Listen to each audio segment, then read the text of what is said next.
नमस्कार मित्रों, मैं रमाशंकर सिंह ठाकुर अपने इस YouTube चैनल जगत गुरु योगशाला में आप सबका स्वागत करता हूं। आज मैं आप लोगों का एक डाउट क्लियर करने आया हूं कि जो चित्त भूमि है, 5 पंच चित्त भूमि, क्षिप्त, मूढ़, विक्षिप्त, एकाग्र और निरुद्ध,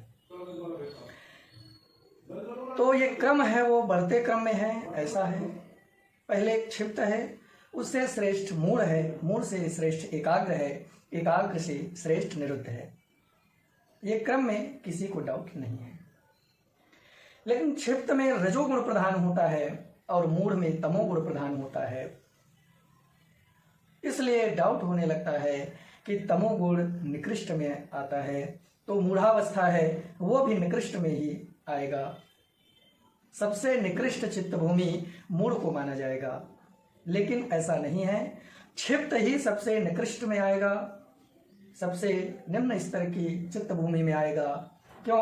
क्योंकि क्षिप्त में, क्षिप्तावस्था में रजोगुण प्रधान होता है और इस रजोगुण के कारण चित्त चंचल रहता है अधिक, जबकि मूढ़ावस्था में तमोगुण प्रधान होता है और तमोगुण में व्यक्ति शांत रहता है, आलस्य रहता है लेकिन शांत रहता है। तो ये चित्त की भूमि का आशय योग की भूमि से है। जिस भूमि में हम योग साधना करना चाह रहे हैं या जिस भूमि में हमारी योग साधना अच्छे से फूले फले, तो चित्त की चंचलता को दूर करना ही योग है। ऐसा है, चित्त की वृत्तियों को निरोध करना ही योग है। तो रजोगुण में ही चित्त सबसे अधिक चंचल होता है, तमोगुण में चित्त कम चंचल होता है। इसलिए पहला लॉजिक ये है, यही है कि क्षिप्तावस्था को पहले रखा गया है और निकृष्ट माना गया है।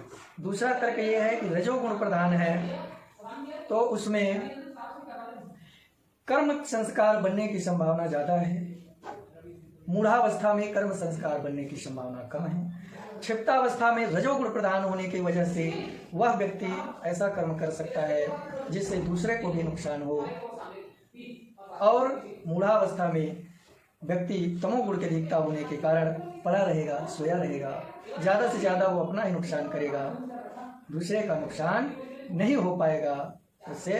इसलिए मूढ़ावस्था श्रेष्ठ है क्षिप्तावस्था से। बहुत बहुत धन्यवाद।